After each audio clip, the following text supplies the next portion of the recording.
YouTube? It's your boy, Bethlehem the Beast, back at you with another video. Hope you guys enjoying that reward meal series. The theme for that one is Rich Piana, to be fair. So, Rich Piana, I still watch him today. It's 2024. Rich passed away in 2017. So, Rich Piana is a very big inspiration to me. He's a bit different, and I like that shit. I think his content is interesting. So, yeah, that's my little take on Rich Piana. It's more of an ode to him. I have reward meals once a week with my wife, and I enjoy doing those where it's like the conversation of me and my wife in the car, and we go and they go get our food, and we come back and eat that shit. God damn it! But yeah, so today's video about positivity and growth. It's stuff that I've outlined before, but this is something that I implement, especially with a lot of my clients, is helping them maintain a positive mindset. Life is hard, it's going to challenge you, and it gets hard, so one of the first things that I really like to tell people is to be grateful, right? And I don't mean that in like a selfish way where like, hey, you have the world, be grateful, but more of look at what you can control, look at what you do have rather than what you don't have, right? And it reprograms your mind to be more in a positive mindset rather than, you should always be in that grind mindset. You should always be striving for more, but being grateful allows you to be thankful for what you have while striving for more. So you're not feeling so negative, you're not feeling so beat up, you're not feeling so defeated about what you don't have. You're more optimistic about what you know you can do. Good exercise for that is just keeping a journal. Even if your journal has no aspirations, you can set daily goals.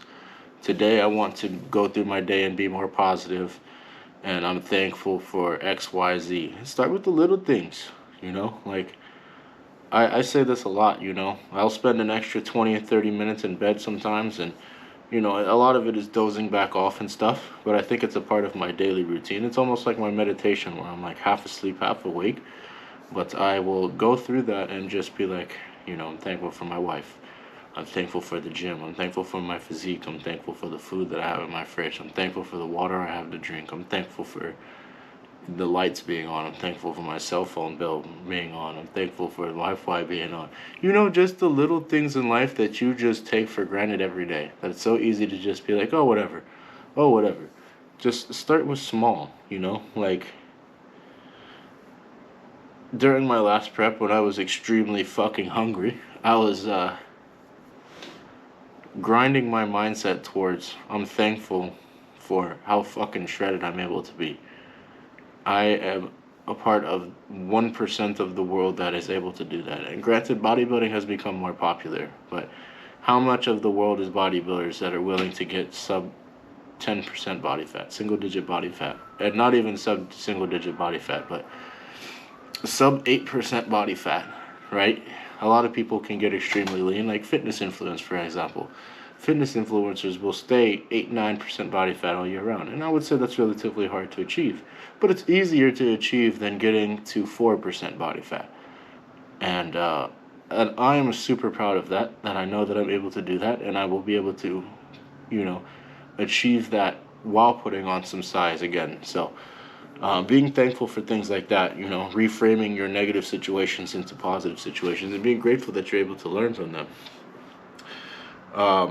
Another thing that I like to go over is, I say this a lot. I was just on TikTok Live actually talking about this, is reframing your challenges. We've all been through crap in life. We've all been through things in life that really challenge us. And challenge us in a way where we are unsure of ourselves, and it takes a very strong mindset to remind yourself of who you are. It's when you lose yourself and start becoming the victim of your own situations, when you ask for something hard in your life, where you start to lose yourself. And you have to remind yourself of who you are, what you asked for, and what it's going to take to achieve what you asked for. Like, for example, like when I was younger, well, not even when I was younger, before I even dived into the world of introspection and learning who I was, uh,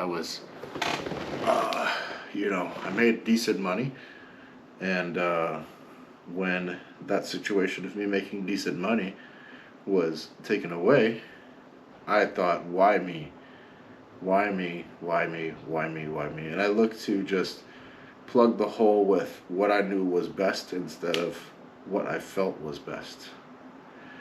And I think that there's some sense of smarts, there's some sense of intelligence that should come about your decisions. There should be calculations that should be made.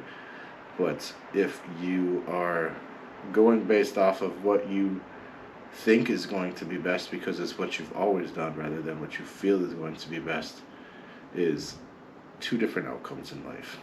I've said this before and I'll say it again.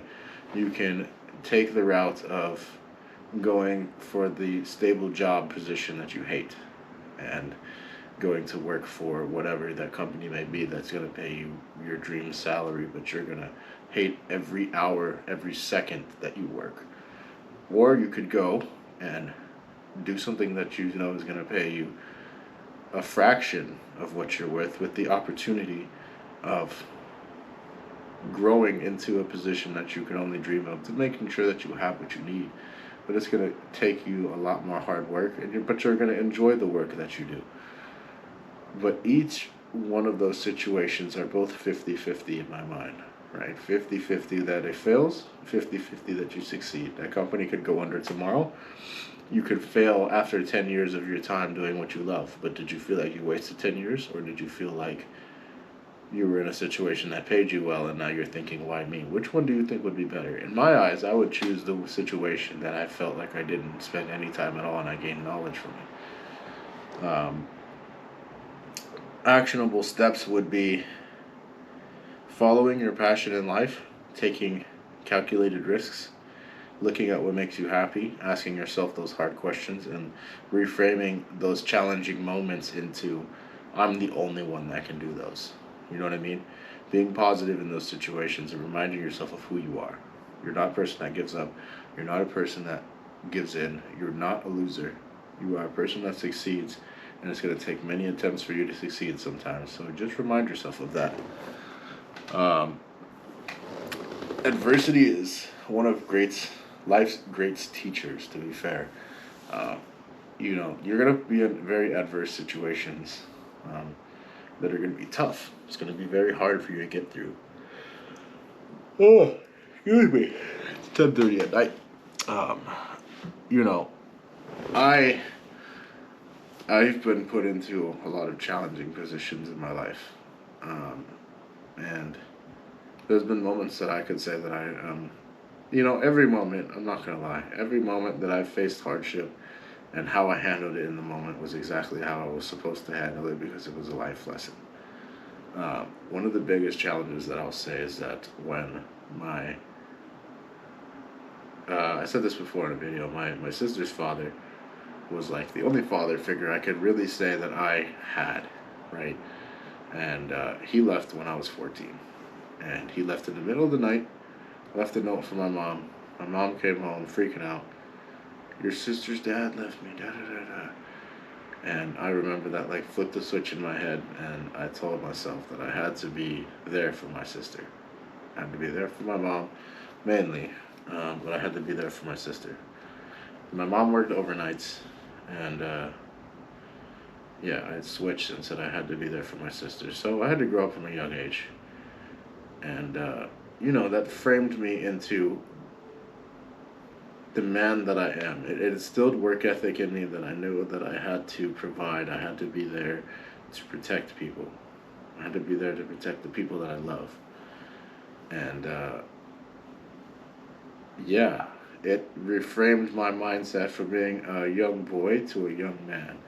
And from that moment on, there was challenging moments in my life where I reacted differently when I should have just, it is what it is. I learned now in this situation where what I can do to be the man that I need to be. So reframing those situations, those negative moments, to grow into the person that you are. Reflect But don't dwell on the past. Reflect and realize that those moments that may have caused you pain in the moment, those caused you a lot of adverse and a lot of challenges, realize that they shaped who you are right now to be the best version of you in this very moment that's only existing for you right now. A growth mindset is extremely important. If you are, and I was literally just thinking to myself about this today. I do Uber Eats. I'm an online coach. You guys know this. I have Body Built by Bethlehem, but that's in its infancy. It's picking up. I have some clients, but it's not enough to pay the bills right now. So I do Uber Eats, and I was thinking about how many times I ordered Uber Eats when I was in the better paying job, when I was fat, when I thought I was happy, but I was not happy, when I was just living life in front of a video game screen and Instagram and work, not spending any time with you know, my significant other at the time, and all I lived for was work, driving my Corvette, and video games. That's all I lived for.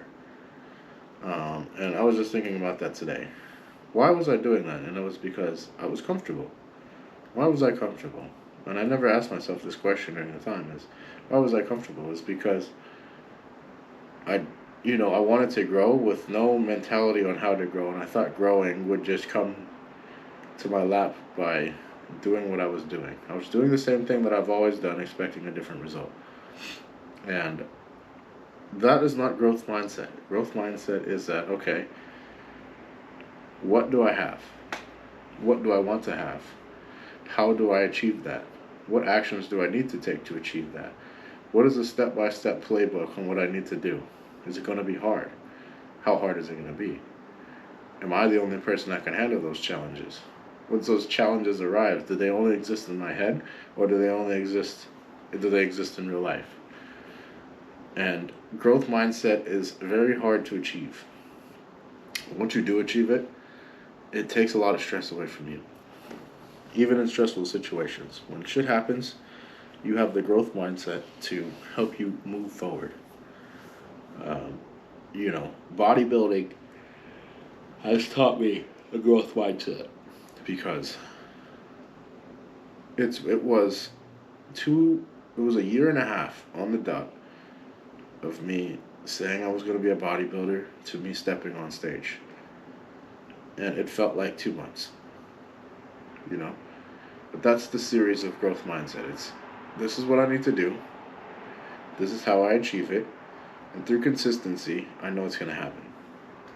And it's a big part of the reason why I share those transformation videos all the time, is to remind myself too. This is what I was thinking in that moment. And if that fucking me at the moment would see me now, he would be proud. And I'm proud. I'm proud of that, And I think that growth is learning how to love yourself, how to achieve the things that you want in life, and realizing that you're going to have to go through hard situations to get it, and being thankful that you are in those hard situations to achieve those goals. Mindset tools for positivity. This is big. You guys can pick certain things that I say out of this and apply it to your life one step at a time. But even I'm not as good as journaling as I should be. Journaling is a very good thing. Very clear that you can get a notebook and go back to how you were feeling on a certain day and remind yourself, put yourself in that you of yesterday's shoes, and be like, okay, well, in this moment I have grown, and you could be thankful. It shows you areas that you can improve on a day-to-day basis. It can show you how you can improve your mindset on a day-to-day basis. So journaling is something that I highly recommend for you guys. Affirmations is, if you guys know the love languages, affirmations is being thankful, being kind to yourself. We all have a tendency to beat ourselves up, especially when we haven't achieved something that we haven't wanted to achieve. Or, for instance, like I talk very badly to myself in the gym, but it's only to, and I have a conversation with myself every time before I go into the gym. is to remind myself that I'm putting myself in a dark place because I enjoy being in that dark place when I'm in the right place to do so. And it helps me get through my day and be a calmer man because I enjoy lifting those fucking weights. But being kind to yourself. I'm the only person that can face this challenge. I can succeed. I do deserve what I'm looking for. My job does recognize who I am. My wife loves me because of what I am. My husband loves me because of what I do for them. Not what I do, because of the person that I am, you know. And also reflect. Again, I keep saying this is reflect. Reflect on where you were and how far you've come. This keeps me aligned every day. I'm serious, guys. Every single day, I'm looking back on where I was, how far I've come, what I used to think, what I think now, and you know, sometimes I'm just like lost in my thoughts. Not lost in my thoughts because I always snap out of it. It's more of just I have conversations with myself, and a lot of people were just gonna be like, "Oh, well, that's not normal," and you're right. It's not normal. But that's what makes me the best version of me. And I think that's what can make you the best version of you is having a conversation with yourself and being in those hard moments where you remind yourself of who the fuck you are and why the fuck you do what you do and how far you've come and how proud you should be of that.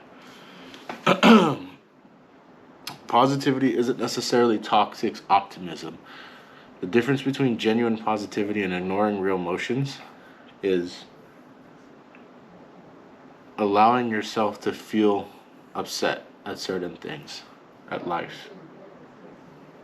You are going through something challenging in the moment. Why do I feel challenged? Why do I feel upset? Because XYZ, because I'm in this position. What can I do to improve this? And it's validating your feelings because at the end of the day, you're human. And it's not necessarily ignoring your emotions, but calming your emotions down to a more rational feeling and allowing yourself to feel some way sometimes. It's not, positivity means acknowledging difficulties but choosing not to be consumed by them. Don't let your positivities your don't let your your difficulties in life define the person that you are. If you're going through a challenging time, it doesn't give you the right to be an asshole because you had a bad day. Yeah, I've dealt with that quite a bit. Even now, it's like financially, I'd like to be in a better position, and I sometimes will get in I will put myself in a bad mood because I'm like, okay, what can I do to make money? What can I do to make money? And I will remind myself that it's going to take time. The passion that I have in life is going to take time to achieve. And today I have what I need, so I'm not going to rush the process because it's going to take time. And once it does happen, I will be forever thankful for it. And I will not take anything for granted. But yeah, so key points for this, guys, is just be kind to yourself, reflect, be introspective, ask yourself hard questions, give yourselves kind words, remind yourself of who you are, and pursue your dreams and never give up no matter the challenges in life. There's nothing but peace and love in this world. You guys just gotta go out there and see it. Have a different mindset, have a different perspective, and love yourself, guys. I'm gonna end the video off here. I hope you guys enjoyed this one.